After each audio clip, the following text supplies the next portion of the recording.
Yeah, so like more on the topic of like how you kind of manage the capitalization of the art world, and especially when it comes to traditional stuff. I recall you once, on Facebook or something, sharing something that said something along the lines of just because you like find your artistic or cultural gifts doesn't mean that you need to monetize it. No, and that's in a sense of like, not everything needs to be changed. It has an exchange of money, right? Like there's always transactional things, right? Like if I'm going to give you something, it could be a gift, whatever. You might even feel compelled to give me something back because that's just how we work. It's never, I'm not going to say nothing is for free, but you need to fill each other's cups, right? And so even like back in the day, I would trade you a moose hide and you would maybe give me, I don't know, 4 packages of deer meat or something, right? Like I clean this for you, you clean this for me.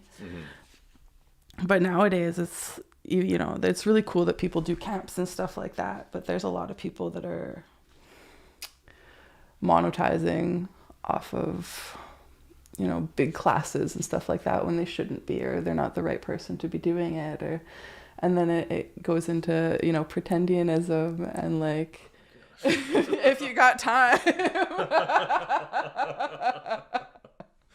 And that became such a big, like it blew up to be able to, you know, teach people how to do sweat lodges or full moon ceremonies or things like that, that now everything's about money. Yeah. You know, and it really, I think, drew people in that shouldn't be doing it to like, hey, I can monetize off this too. I can make a living off this because I learned it from this person. Now I am now entitled to their knowledge because, you know, I was able to memorize all of it. I Googled some things and now I'm going to have my own workshops, even though you shouldn't be doing it in the first place. Like just because you have knowledge or things doesn't mean it needs to be monetized off of. Or even like the equity kind of based programs that are being taken advantage of, right? 100%. One of the things that I saw, because I'm a part of like a couple different like pretty big like Métis Facebook groups that are just like people from like all over the place who are just like share stuff and like info about like different events happening, or like, you know, you'll just have like people just posting progress of like their sage plants growing or whatever, right? But there was one time, it's like on July 1st, and these Métis from Quebec. So interesting place to be from and to be claiming to be Indigenous from as a Métis person. Are posting about, oh, like, you know, Canada Day sale on our site, like proud to be Métis Canadian. And they post this like, here's a like Canadian flag design like in our like traditional beadwork design. So first of all, everyone's like, what do you mean you're Métis, like native to Quebec? Second of all, everyone's like, why are you beadworking the Canadian flag and then selling that on as prints? And then third of all, I look closer, it's actually AI generated. So it's like, my God. It's just like triple whammy on that sort of thing, right? Just because you can doesn't mean you should. Yeah. 100%. And like touching on that note, there's I won't say any names, but I do know a human being that was in Vancouver, and they were doing the same thing that I was talking about, facilitating these groups, these healing groups, and charging outrageous prices for it. When they, one, weren't even Indigenous. They weren't Métis, they weren't anything. Yeah. And like they were quite a big name, but like they would love bomb like Indigenous influencers and stuff, just to be able to get more into the community so that they wouldn't be questioned, right? Finally, once they did get outed, they ended up moving to like California or something, like in the States, and now they're doing it there. The exact same thing. Like they got a whole website that I just seen the other day online, and actually one of the things it's for a sweat lodge for one, and they're charging people, I think it's at least $100 each. And there's actually written on their early bird special $50. I was just, I can't. Selling tickets like it's for like a festival. 100%. Like, it's a sweat lodge, guys. Yeah. Oh man. And like to be able to be facilitating sweat lodges as a non-Indigenous person is ghastly. Yeah. Like, I don't know. I wouldn't even facilitate a sweat lodge. And like, I don't have the proper protocols. Yeah. I can't open the doors. Like, I can't be doing that for some. And to put that on other people. Yeah. Like, to actually think this is, this is going to heal you. This is going to help your trauma. That stuff is just way more traumatizing than whether you went, like, if you didn't go in, right? Awful the decisions people make. Yeah. Just because you can doesn't mean you should.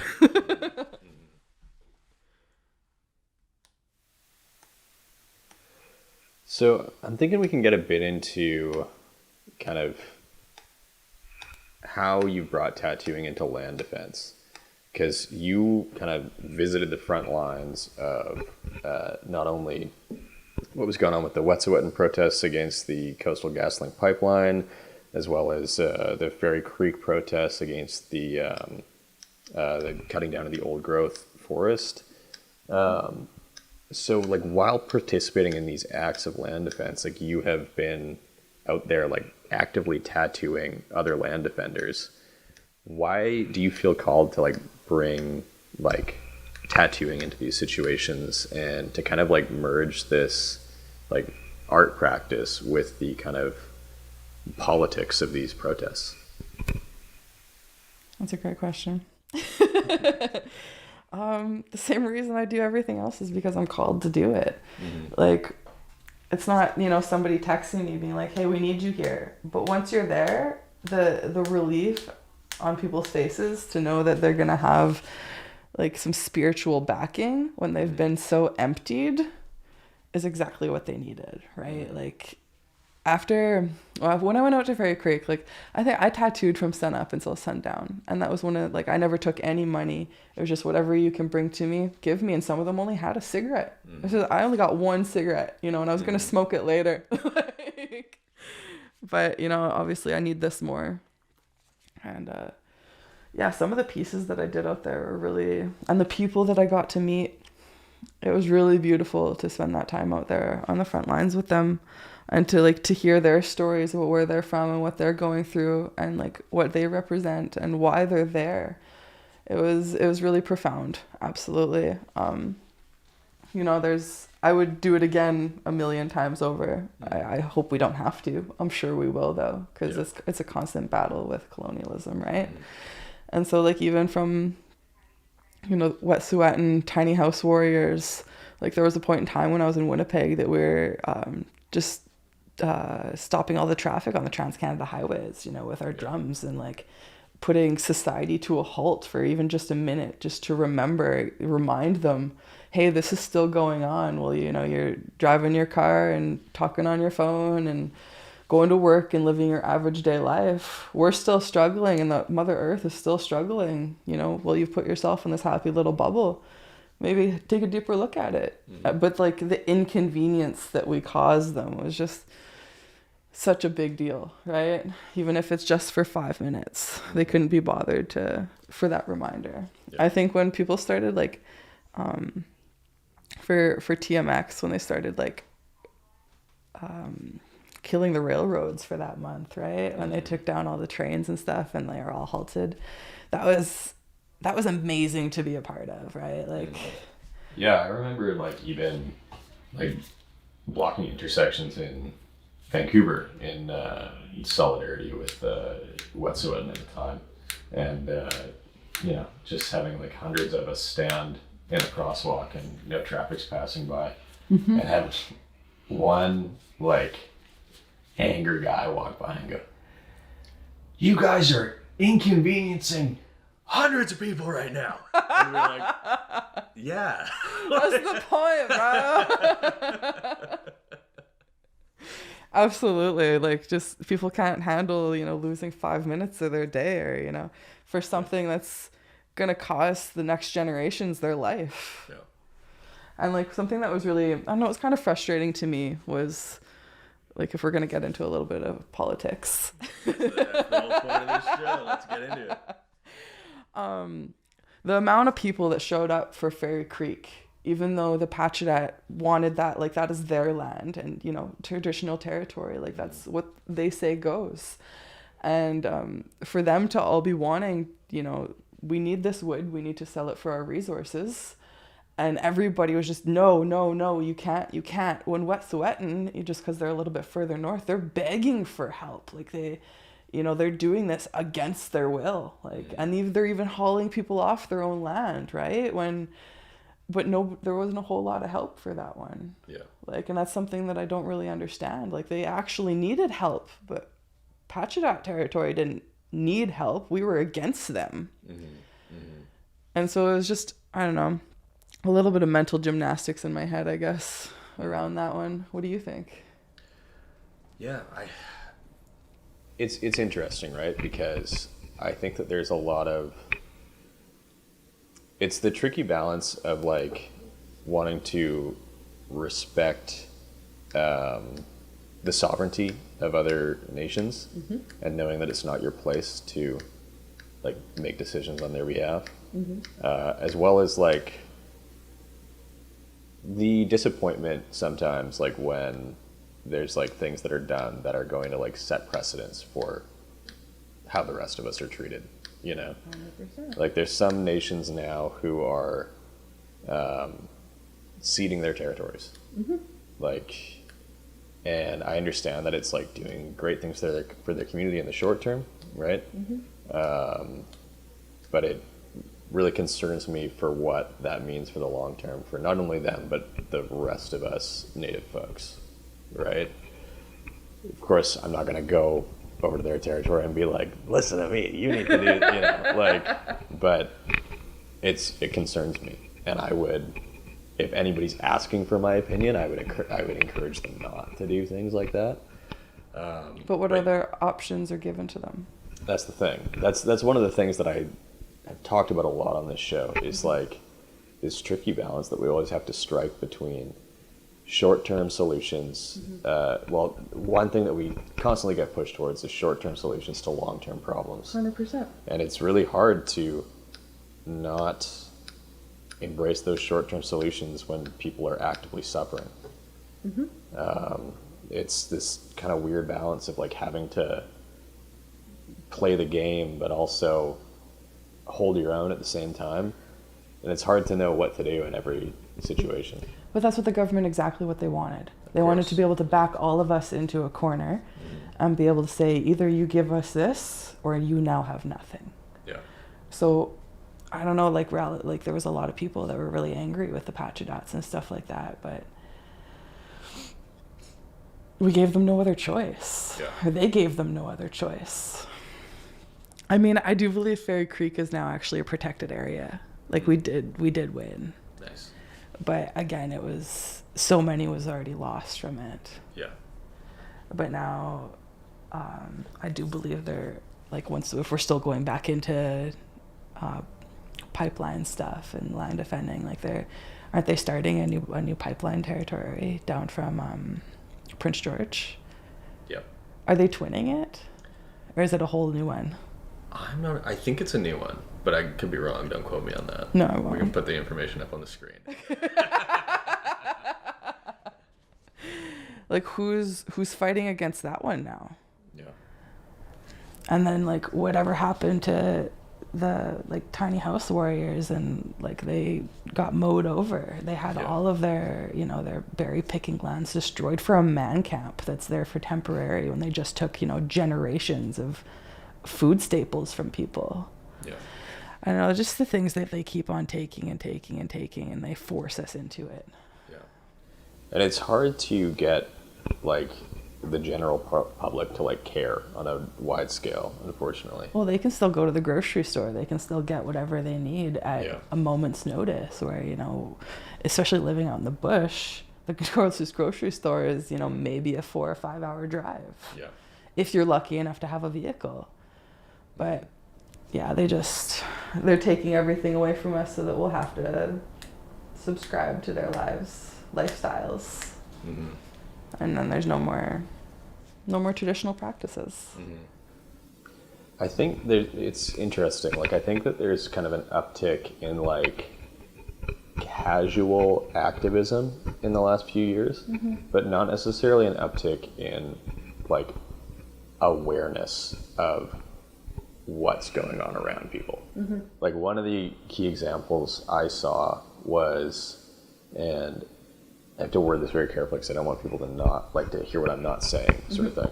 But there was a very interesting way in which kind of people consumed social media and a lot of American culture when like BLM became popular for a moment. Now, like, to precede this, of course, like, that's something that I support and actively supported the whole time. But there was interesting situations where there was like a walk against racism set up in like the small town Ladner where I grew up. And it was, you know, very shortly after all of these like blockades of highways and ports were happening for Wet'suwet'en. And so they had a few people speak. They had a few Black community members speak, and they had a woman, I think, from Musqueam speak. And she said something that was like really impactful because there were so many people that showed up for this walk, right? And she said, I'm like so happy to see you all here today. Like, it's really touching. But I also have to ask you, where were all of you when we were trying to hold down the port in Tawasin? Like, 100%. There was like less than 50 people there, and there's hundreds of people here now. Like, and she's like, we really needed people then. And like, why are you guys here now, but you're not like aware of like the other things going on around you? Because there's no consequences. Like, as long as there's no consequences, people feel a lot safer to have their opinions and to be rallied with, right? But as soon as there's, you know, a little bit of chance that, oh, you might get in some trouble, no way. People won't risk their own happy lives for the overall of society. Yeah. I think also like supporting like any sort of Native issue or movement brings up a lot of like mixed feelings and uncomfortable feelings for 100%. Settlers, because it's just like, it's not as easy to like engage with as like more general kind of liberal politics around like, oh, like racism is bad. Like, because like now you need to like engage with that, plus the kind of issue of like the idea of like living and working and playing on stolen land, and like, what does that mean for your place in the world? Right? So 100%. No, I work out with this older lady who we're kind of trying to touch base on it, but she ended up just kind of turning it into a bit of a joke. And so I took a step back from it because like, that's my place of employment. That's where I am every single day. I'm not about to start fights. Yeah. But I wasn't going to engage with it any further. But, you know, we were talking about land back and stuff like that. And it was like, well, like, do you want my house? It's like, no, that has nothing to do with it. She's like, well, land is being given back. I'm like, not properly. Like, there is, you know, a few cases that are amazing that, you know, traditional territory is returned. But I don't know, we've just been given the scraps. Yeah. And, you know, for settlers and stuff like that to kind of turn it into a joke really sucks. And it stings. But like, how you're never going to make someone understand a loss that they've never felt. Yeah. Even like the way that's kind of phrased, like, well, there is land being given back, you know, like, it's like, really? Like, I missed this, you know? Thank you for telling me. Like, just, yeah. But yeah, scraps, right? Like, it's never going to equal out to what our ancestors had or what we deserve to have back.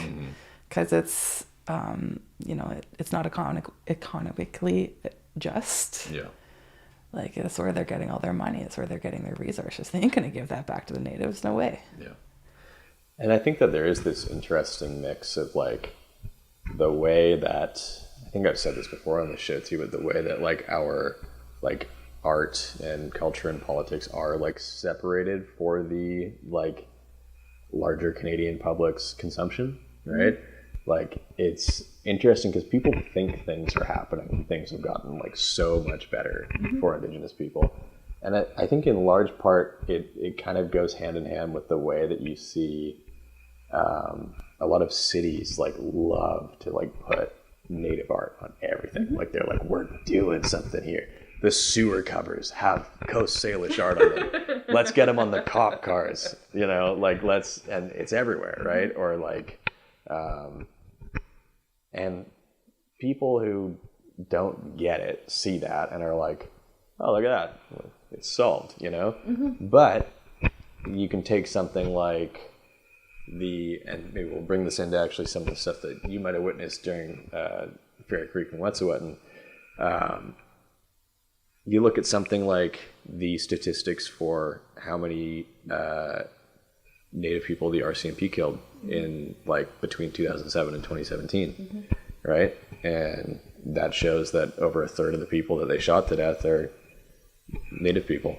And what do we make up, like less than 5% of the overall population? Yeah. So it's like, oh yeah, and when they were started, like what was their like mandate for being started? When they were the Northwest Mounted Police by John A. Macdonald, it was to clear the plains of Indians. So it's like, okay, well, yeah, we got like native art all over the city, but like how much has like really changed in the stuff that like where it like really hits in terms of like survival? Well, it's the same way I feel about Truth and Reconciliation Day. Yeah. It's all just a guilt trip. Like let's put this here and act like we're doing something when, you know, we're still taking your kids into foster care and we're still doing awful wellness checks and like we're still doing starlight tours and all sorts of bullshit, right? Like, but let's cover it up and act like we're doing something and we care because that's what Canada's founded on. Yeah. But once the children are found in Kamloops, like, you know, we've been saying it for years. It's not like we didn't know that our ancestors were buried in the ground of residential schools. Like we knew where they were, but people wouldn't listen to us. There's no way that Canada would do that. There's no way. This is the best place to live in the world. And it's funny because like I just had a couple people come into the shop and he wanted a realistic Canadian flag on his leg.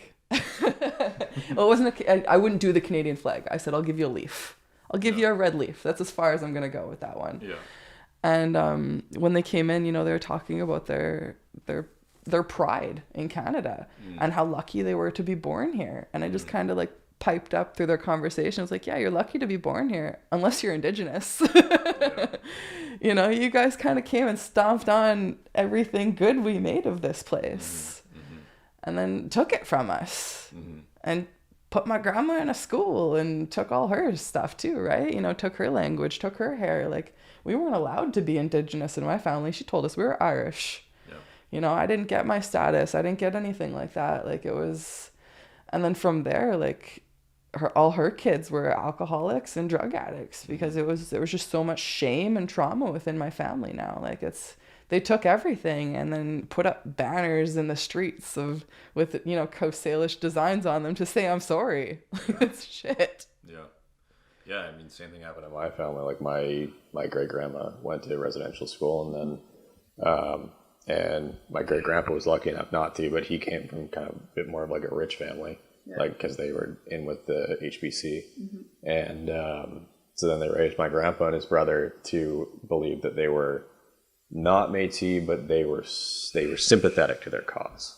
Of course, it came out later, but even like with her, like my great grandma, like she alcoholic for the rest of her life. You know, like yeah, it's wild. It's and I think that's also the kind of line that we need to draw to because so many people like love to hit you with that argument where it's like, well, look at all these other places in the world, like that, where the living conditions are so much worse than they are here. Like, how can you even like criticize this? But it's like, just because something is worse than another thing that is also bad, doesn't mean that we don't criticize it, right?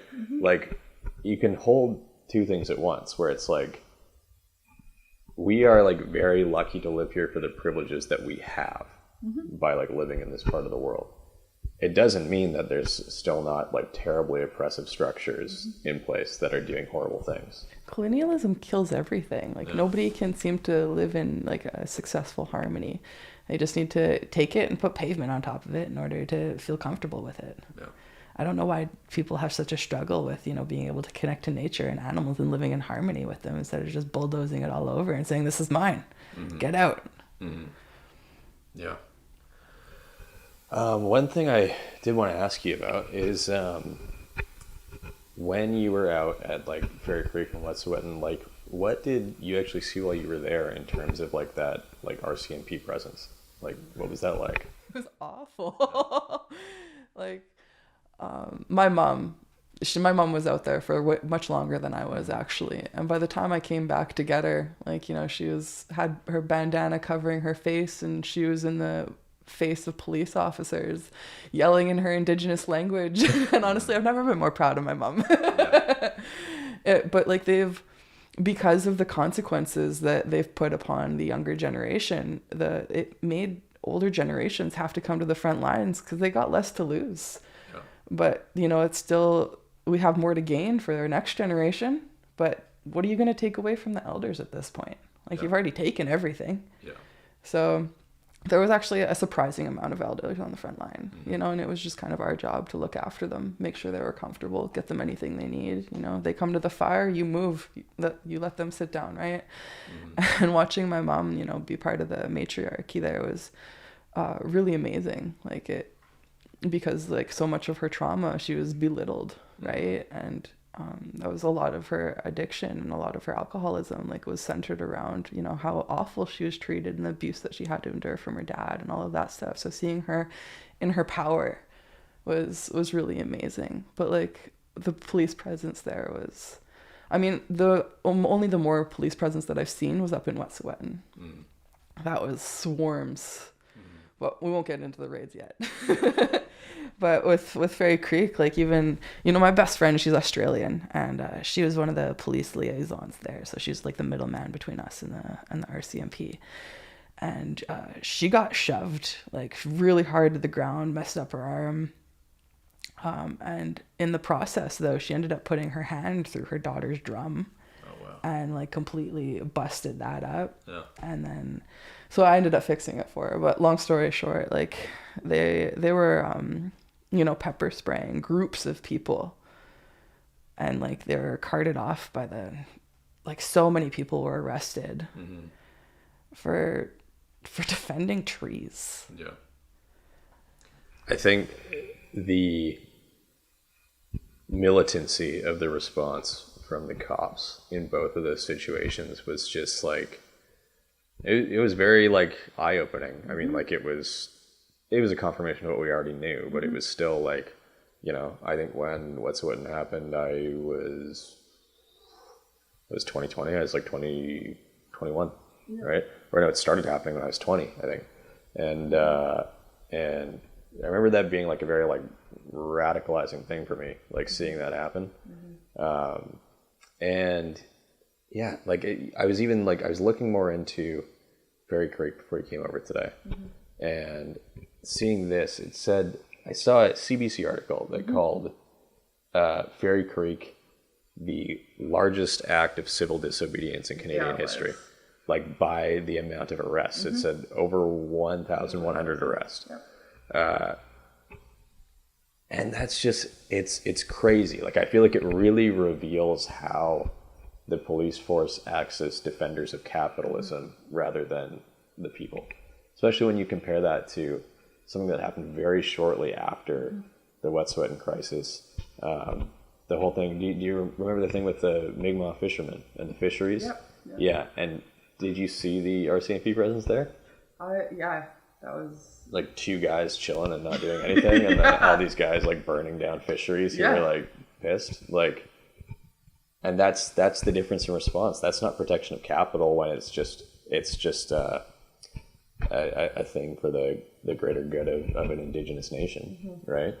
But as soon as it's like the protection of capital, like it was with, they had people creeping through the bush, like they had RCMP, like stalking us in the bush. Like they put the fear of like paranoia in our heads. Like so many people I know from Fairy Creek are traumatized from what they went through out there. Like a lot of them, just won't go back. And I actually got the girl that I mentioned there, my best friend Chaga, her partner went back to Fairy Creek and just camped out there by himself for a couple of days just to be able to, settle and get some closure about what happened there. Cause like they were out there for like 6 to 8 months and just brutalized the whole time. Right. Yeah.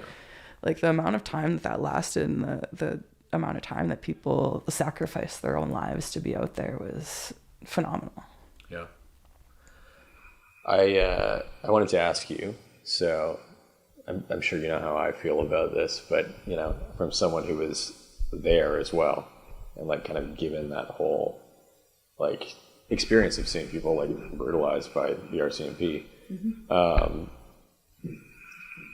with this whole idea of the cops existing to defend capital, do you think then that is the defense of capital inherently in opposition to Indigenous rights, sovereignty, existence? That's a tricky question. Because I've had good experiences with police officers. I really have. Like they have served use, and like there have been. My grandpa was a cop. Yeah. We would argue more if he didn't have a speech disability. No, 100%. And I know a lot of good cops, but I also know a lot of bad cops. And it all depends on their own mindset. And I honestly just believe like there needs to be more funding into like sensitivity training, cultural training, things like that they actually can understand that we're just not impeding them, right? We're not doing it just to be assholes. We're doing it for a reason and for the things that we stand for. Like we protest with peace and prayer. Like we come with drums, we come with eagle feathers, we come with our sacred ceremonial items. Well, they're showing up with pepper spray and guns. Like I get that they're paid to do a job. I totally get that. But it's just the job that has been put in place for them. The fact that there is even, what the RCMP was originally made for. Mm-hmm. Mm-hmm. It reminds me of something that Maria Campbell said about reconciliation. She opposes the term reconciliation in general because she was saying it implies that there was a relationship in the first place to reconcile. 100%. And she said, how about no more reconciliation? How about just giving us our land back? That's the only thing that will set things right. Mm-hmm. But so it makes me wonder when you think of like concepts like Canada and the cops in Canada and how they were started and how they continue to operate, like how can the existence of these structures ever be reconciled when there was no relationship in the first place? I have seen one really good community relationship with police officers, and I do believe that was Kaitaguaya. And like there was a picture that was posted online that was spread throughout, all of Indigenous country.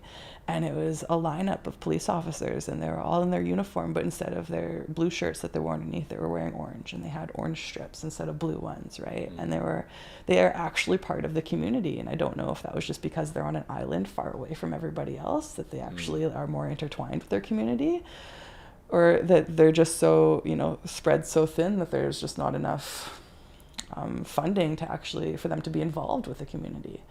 Like when reserve cops, I love reserve cops.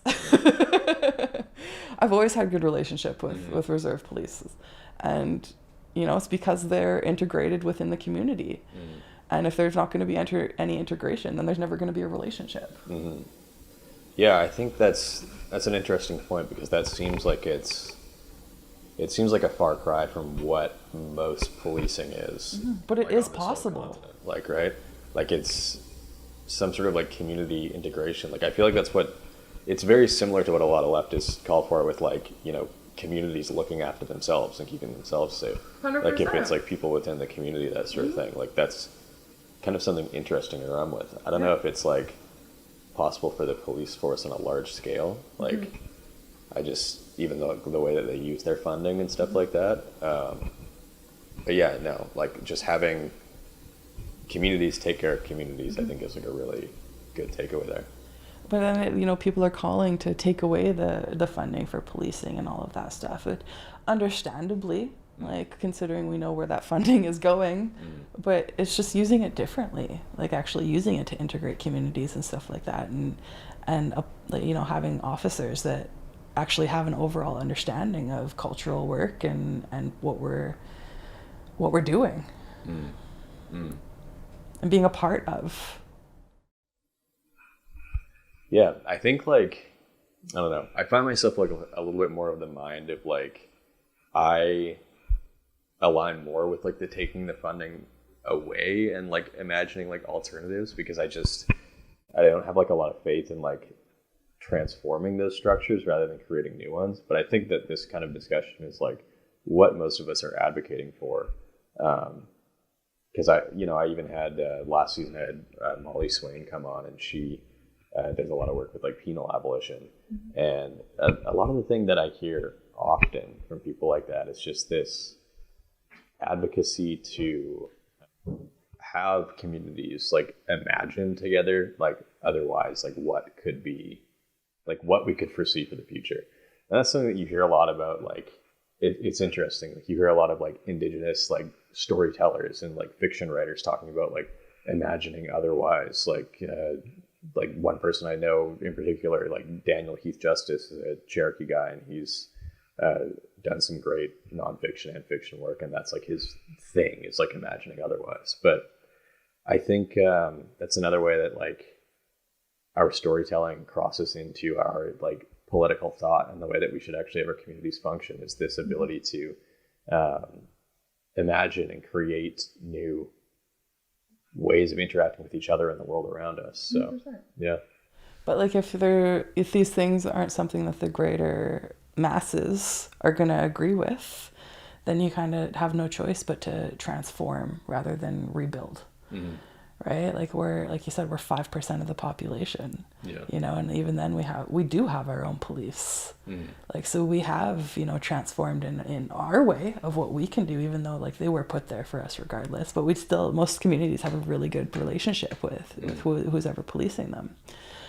But yeah, I would love to see the RCMP dismantled 100%. Like, my own uncles were taking on starlight tours that, killed so many people. Yeah. Like the horror stories that I heard from my family growing up it's enough to infuriate, the nicest of people. Because like that's your family, and like even hearing stories about it because I think CBC might have done a run about starlight tours. Like you hear about it and it's like you dissociate from it, like that it happens, like, or just wiping it under the rug, right? But when it's happening to your own family, what do you do? Yeah, like it's such a hopeless feeling. So unless you're willing to dismantle the whole damn thing, we're gonna have to figure out a way to transform it. I say dismantle the whole damn thing. But we'll work on it. Anyways, I think we can move towards wrapping up here. Do you have any final thoughts? Any anecdotes? Anything that you want to chat on? It was an honor to give you your tattoo. Yeah, thank you very much. Actually, let me show that off. It's all bleeding slightly, but a little bloody. Yeah. Yeah, thank you very much. I appreciate it. It looks great. Absolutely. Yeah. I appreciate you having me on your podcast and being able to give Indigenous people a voice, and being able to have some great conversations about things that nobody wants to talk about. Yeah. Well, yeah, thank you so much for coming on. Really appreciate your time, and yeah, it's been great. Thank you everyone for watching. I'm Josh McKenna, and I'll see you on the next one. Marcy.